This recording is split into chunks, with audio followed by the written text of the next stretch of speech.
We're going to get into some questions. If you have a question, please enter it in the chat or the Q&A. Josh, when you finish a presentation like this, talking to caregivers, what's the one question you seem to get asked most often? Well, there's a subtle question, and sometimes, I wish I had a better way to explicitly address it. And I think sometimes there's a handful of people who listen to my message, and there can be some guilt about a kid that they're working with or their own kid that they feel like hasn't turned the corner yet. And they feel like sometimes maybe they're giving up on them. And, there's a big difference between giving up on a kid and writing a kid off versus, as the adult in their life, having healthy boundaries, setting rules, setting consequences, and letting them know what is and is not acceptable. That is, as it was for me many times, sometimes the most loving thing that you can do to a kid. I remember my kids now, my kids are 11 and 13. And, even though I talk about this stuff, I mean, please believe me, there are days it's like, what do I do with these people? So, I often call my mom and dad on those days. And, they said something so eloquent, yet so like such an Oklahoma thing of them to say. They're like, it was my mom, I believe. She said, Josh, sometimes you just got to be 1% more hard-headed than they are. And I thought, my goodness, that is like, the evidence-based stuff, the clinical stuff, like, yeah, that's all nice and good. But sometimes that is true. As a parent, as a caregiver, as an educator, that is the advice that you need, to be 1% more hard-headed than they are, because when they're scared, when they're hurt, or when they're hurting, they will push back. They will push back against that lap bar, which is you. And hanging in there is sometimes the surest path to victory and to getting through to them. Do you think there is one mistake that you see most often when parents come to you and you hear about the challenges? Was there one mistake that parents just seem to make that you hear repeatedly? It's, I would say this is 90% true. I mean, I enjoy cleverly, reducing things down to things that are simple, but obviously all of our families are complex and our kids are nuanced. But I would say what I'm about to say, I believe 90% of the time is pretty relevant and accurate. It tends to be when a kid is kind of repeatedly, chronically having a difficult time, that there's either a lack of encouragement or consequences. Tends to be a lack of one of those two things. So there's a lack of tenderness or there's a lack of toughness. Mm-hmm. And, this is common because for most of us as parents, educators, caregivers, we tend to be naturally wired to be good at one or the other ourselves. So for example, because I'm very left-brained and very analytical, you can kind of see that in my slides. I like to try to, condense things down. The tough side of the equation, the consequences side of the equation, that comes quite naturally to me. I have no problem with that. I don't get intimidated by it. It doesn't wear me out. It doesn't drain me. That side of things I can do very well. My kids, there are clear rules, there are premeditated consequences, they're signed, they're viewable in public in our home. Not if one of my kids does something stupid, when they do something stupid, we look at a chart, we thumb over to what the consequence is, like that kind of stuff I'm great at. And for some of you, you might recognize that you tend to be pretty good at that. But the encouragement side of things, that doesn't come naturally to me. I have to be very intentional, such that this is somewhat embarrassing. I don't think I've ever told anyone this, Gilda, but you're like Oprah over there, just dragging all the truth out of me or something. I have Google Calendar alerts set in my phone and in my calendar to say sweet, encouraging things to my children.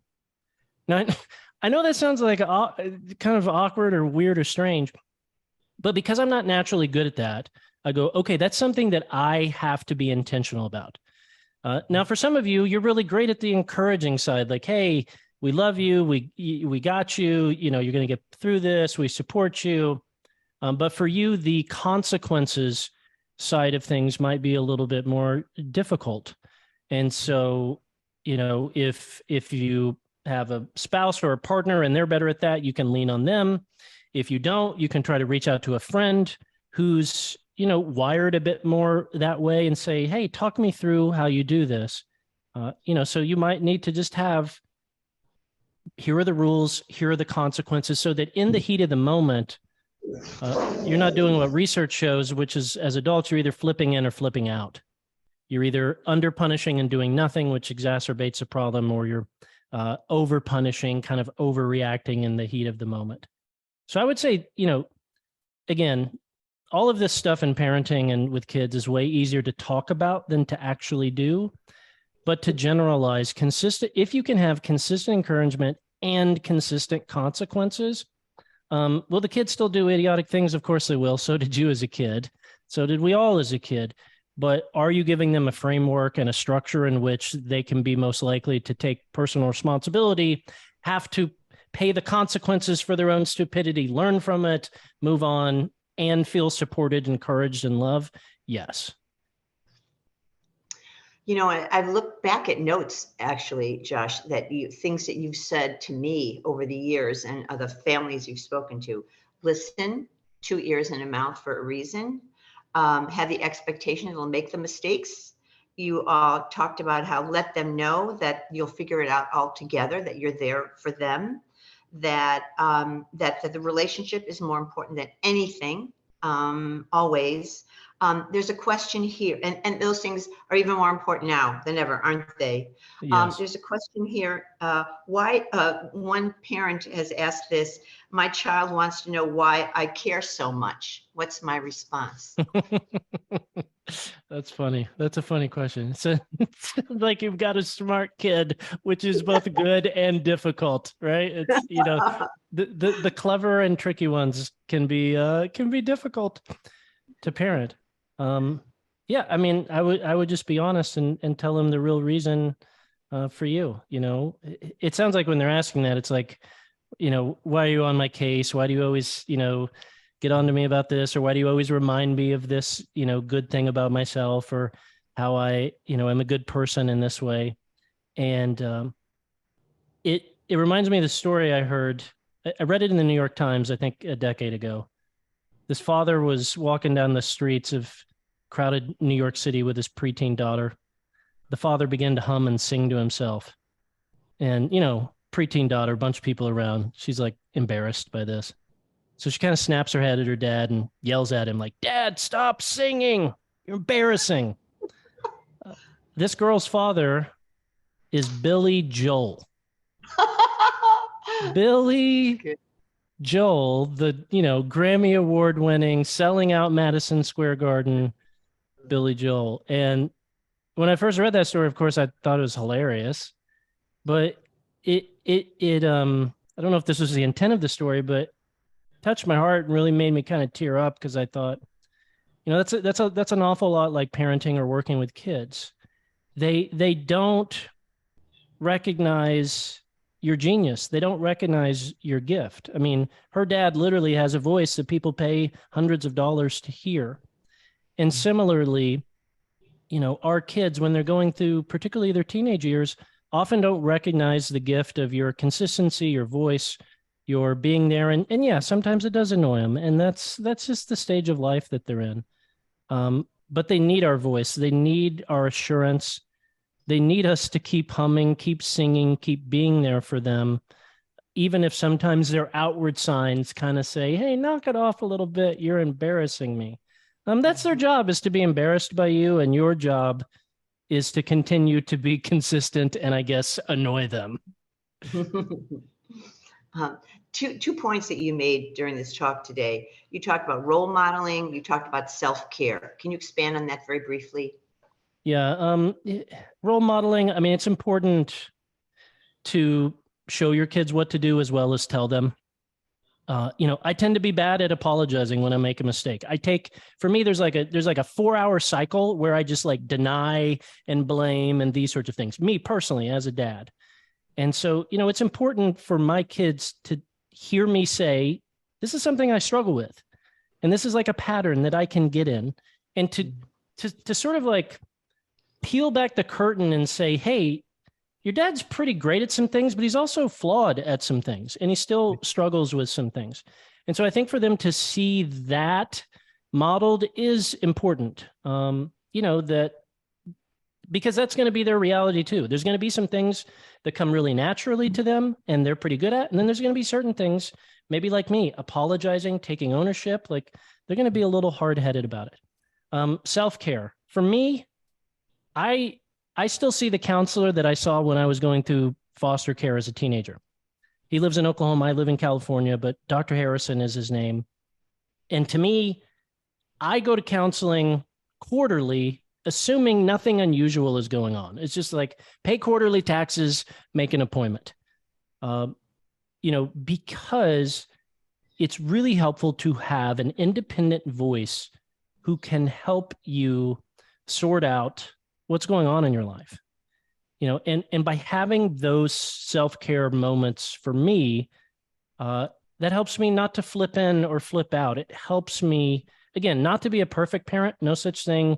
No one does it, including people that get on things like this and talk about parenting. We're not perfect at it either. But it gives me like a 90% shot of being a pretty solid parent. Versus if I'm not taking care of myself, honest to goodness, it's like a 50-50 shot. Flip a coin. And so we, as parents, as caregivers, we want to give ourselves the best shot at showing up the best we can for ourselves and others. That's beautiful. We've got 2 really quick questions. It's almost time to close, but I know these are important. And Yep. That thought that you just shared, I think was really so key. I hope everybody takes that in. Quickly, my daughter's going through depression. Doesn't want to have much to do with me. Any suggestions? Yeah, I seen the question that she's going to a therapist. That's good.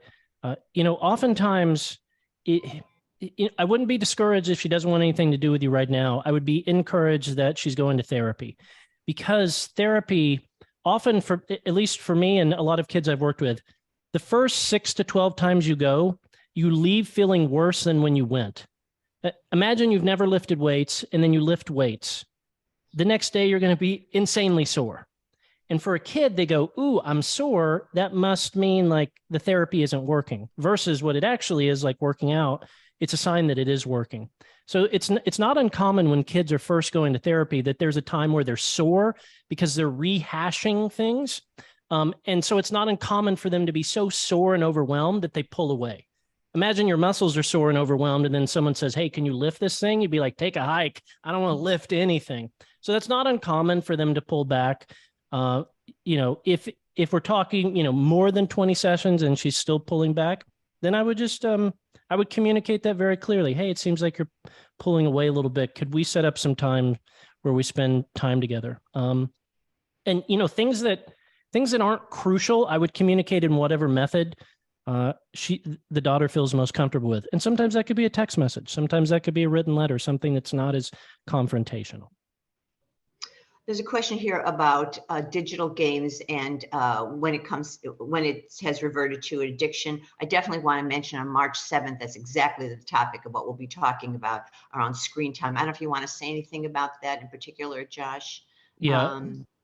I mean, screens are unbelievably tricky. And, as a parent myself, I feel like I'm pretty tech savvy, and still, even with my kids, it's like the minute I think I have something locked down, then they figure out like the workaround, and then I've got to, look, if I would attend the session on the expert on screen addiction. It's not something I'm an expert in, but it's something that, again, I've seen with my own kids I work with. It can be something that, hijacks their development and focus. It's something that, I kind of compare it to like, as adults, some kids can dabble in screens and then pull away, put the screen down, go on about their life, academics, friendships. For some kids, Some folks are naturally wired to have alcohol dependency. Not all of us are. Some people can have a beer, step away from it, no big deal. For some people, they have one beer, it turns into 12. That can be very similar for kids. And so that's something you want to keep an eye on. You want to be intentional about, you want to be thoughtful about. It's better to have no screens for a period of time. They're going to throw a fit, but it's better than the kid being sucked down a dark hole from it. That's good advice, Josh. We're going to say goodbye to you. I want you to leave us with one final word, and I want everybody who's listening to text, call, let a friend know that they need to be listening in at 7 p.m. This is a talk that we don't want to miss. Special opportunity. So what's a final word, Josh? My final word would just be a reiteration of the idea to not judge in real time what history will prove over time. As I mentioned in the pre-recorded remarks, moved in with Rodney and Christine in 1994, didn't thank them once until 2004. That's a 10-year delay. And so oftentimes when you're working with kids, when you have a kid, you don't see the result in real time, which is why it's important you get around other parents, get around other caregivers, so that you're not alone in that and that it takes time. But just know that you are being that Rodney, you are being that Christine. Stay encouraged, consistent encouragement, consistent consequences, and your kid too will, not as quickly as we wish often, but turn out as well.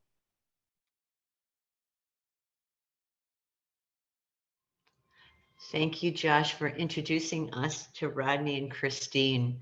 Your words mean so much, and then hearing it from them is really very, very touching. He knew that you had good in you, and you may have to reach deeper, but the good is there. And that brings us to our first question. And listeners, if you would like to ask a question in the chat or the Q&A, please do so. So we know there are tough times as parents. How do we keep going in those tough times when you hear those very frightening and cruel things that our kids can say to us to push us away? How do we keep going in those moments? Yeah, I think looking back at Rodney and Christine, they had no special training for dealing with a kid like me. They had no unique qualifications for dealing with a kid like me. The thing that they had is that they were just unwavering. They were, the epitome of that illustration I shared to begin our time together of being that steady and stable lap bar. So as I became a parent myself, my kids are now teenagers, but even in their younger years, there would be these days I go, oh my gosh, these people are driving me nuts. And I would call my mom and dad, Rodney and Christine, and say, how did you get through these days? And they said something very subtle, but very interesting. They have a group of 3 to 5 other parents that they would meet with. They said sort of typically maybe 2 times a month. Sometimes they'd go out and get a coffee. Sometimes they'd go out for lunch. Sometimes they'd go out and get a beer. Irregardless of the situation and context. And they said, what we would do during that time is kind of step one, everyone would go around and kind of rant and vent. It's like, oh, Josh is driving us crazy because of this. And my daughter's driving me crazy because of this. And, my son's driving me crazy because of this. And my mom said, the subtle thing, other than it feels nice to kind of unload some of that to other people that understand, said the subtle thing that you gain from that is knowing that you're not alone. Right. And I think as parents that, at least speaking vulnerably for myself, that can be our biggest fear, is that we are, our homes are a private thing, and that's good because it can be safe and vulnerable and let your hair down. But I also think because of that, we sometimes think some of the challenges that we're facing are that we're the only ones going through it. Yeah. Mm-hmm. And, by going around and kind of venting, my mom and dad said they thought, okay, this is oddly encouraging to hear. We're not alone in this. we're not the only one struggling. We're not the only one that's sometimes frustrated. We're not the only one that is at our wits' end. So they said that was sort of step one of these little meetings that they would have. And then step two was they'd go around and be like, hey, does anyone have anything good to share? And my mom was like, my mom, as you can tell from that video, she's quite funny. My mom said, there were many weeks and many months when people would look at us and say, do you have anything positive, any good updates? Nope, not right now. Nope, nothing to share at this time. I plead the fifth. And not everyone would share during this time, but inevitably, if you're meeting with 3 or 5 folks, someone would share, hey, I have a little baby step, a little update, a little something that's happened. Our son didn't want to go to counseling, and he tried it, and he at least said, quote, I didn't hate it. So that's like a small victory. And she said, in that time, you got perspective that things can get better. And so, just speaking practically as a parent myself, not, quote, a parenting expert, getting around people that can give us perspective that we're not alone and give us hope that if we hang in there and we remain steadfast and certain and stable, and as my mom would say, 1% more hard-headed than they are, that things will get better. Mm-hmm. I loved what you said about the importance of these parents getting together and sort of getting it off their chest. And I remember we recently had a speaker talked about how, as a parent, it's our role to be that dumping ground for our children. Yes. To take it. And then we all need to take care of ourselves and find someone who can then listen to us. So you and I go back very, very far. I think really even, as far back as the technology that's so pervasive now. So can you say a word about how have you revised that? We know that, again, they walk in the door, we want they should see our face light up, and we need to be present in that moment, everything that you said about that. Yet this device is just there in their faces and in ours. So suggestions about that. Yeah, this is something that's difficult for all parents, including myself. Here's how I think about it. I don't know that this is easy advice, but at least a perspective to share. Imagine that it's almost like, imagine that your kid was on a game show, and then on this game show, they win a brand new car. Now that would be kind of cool. And then you'd go, okay, cool. You want a car. Now, what are the things we need to do? Well, okay, we got to make sure you're of legal driving age. We got to make sure you have insurance, not just because you might do something dumb, but other people do dumb things on the road. We got to make sure you're safe. You got to make sure you get some driver's ed so you know what you're doing, so you don't hurt yourself or anyone else. Even though the car is free because it went on a game show, you wouldn't just toss them the keys to the car and say, have fun. But that is often what happens with kids and their phones. Mm-hmm. Mm-hmm. They're just tossed a phone at some sort of age that we feel is okay.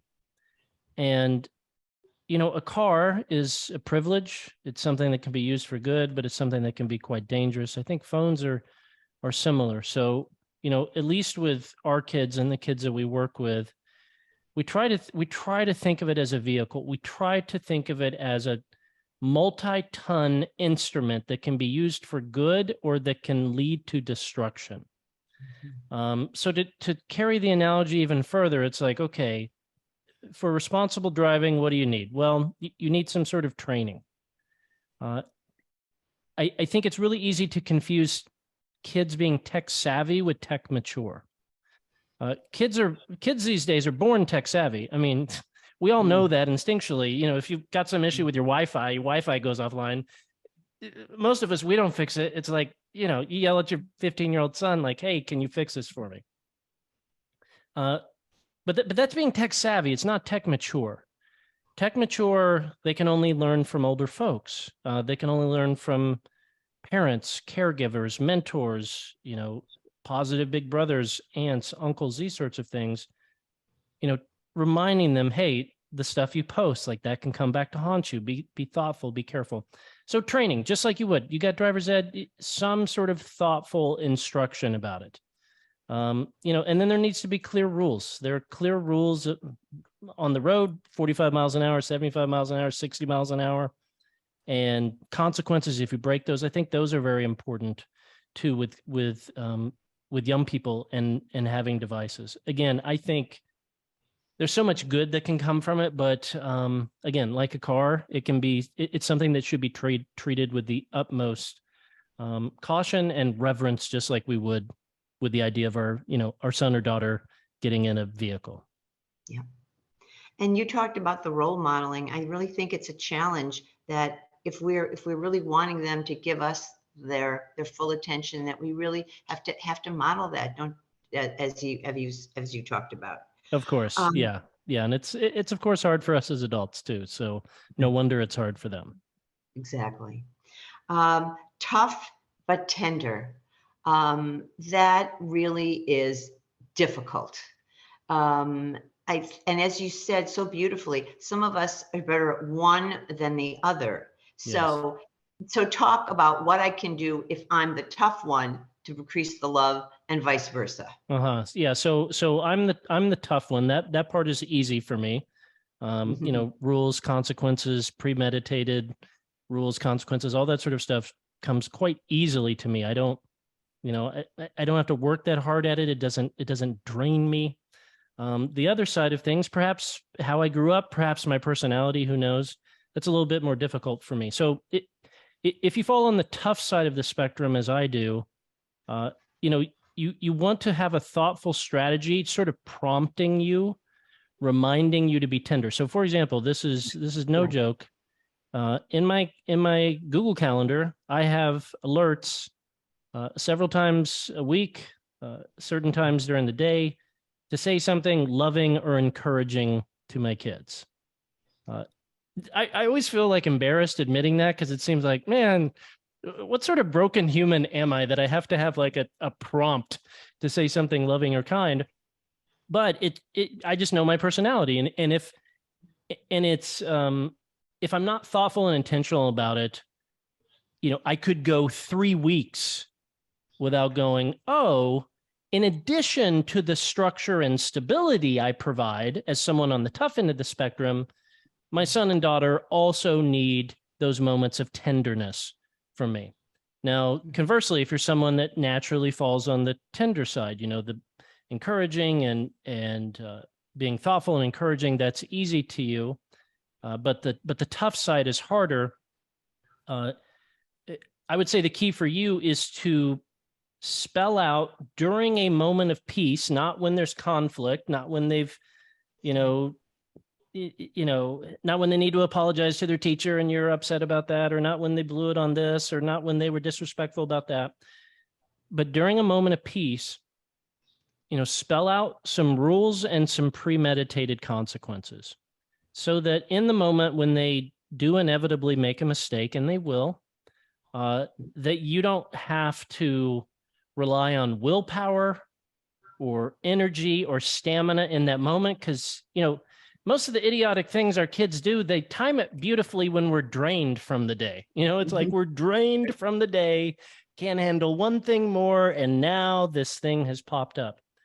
So having that premeditated and spelled out for yourself, you're not relying on your own energy, you're relying on work that you've done previously that you can just look to in that moment to give the kid some of that tough side of the equation. Yeah, that's well said.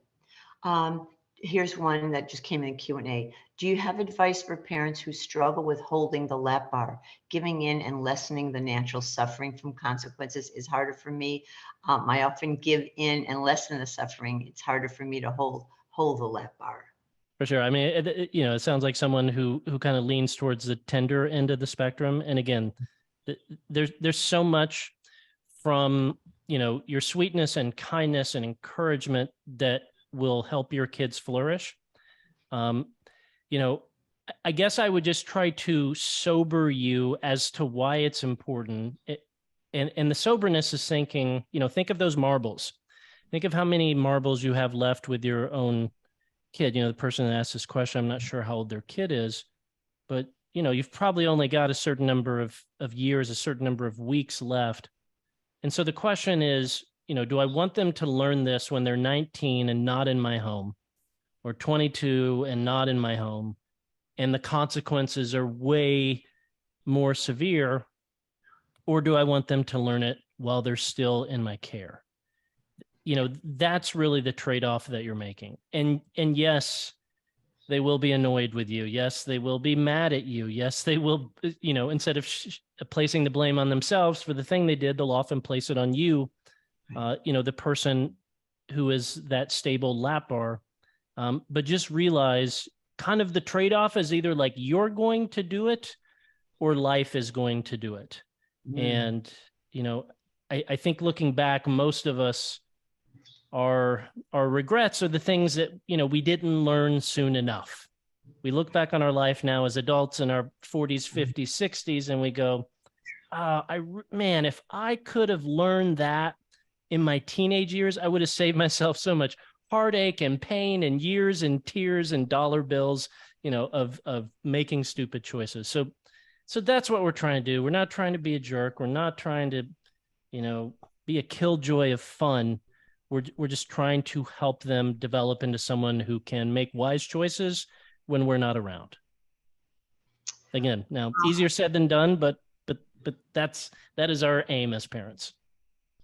How do I know when it's time to seek help, professional help from my child? Yeah, I mean, if you're asking that question, you probably have a pretty good sense that it's maybe worth exploring. There's, and I know that, the Glenbard district has a variety of resources, school counselors, different mental health professionals that they're associated with and know and trust. And so I would at least have an exploratory conversation with someone who can get into the details of your situation with your kid and identify like, hey, is this just kind of frustrating normal teen behavior, or is this something that we want to get ahead of and be proactive? And so again, like our physical health, it's like it's much better for us to just get it checked out. And best case, nothing to worry about. Worst case, hey, at least you caught it early and we can start to do something about it. Beautiful, beautiful. Our last, so many people writing their gratitude to you, of love to Rodney and Christine. Very touching. You let them know that, okay?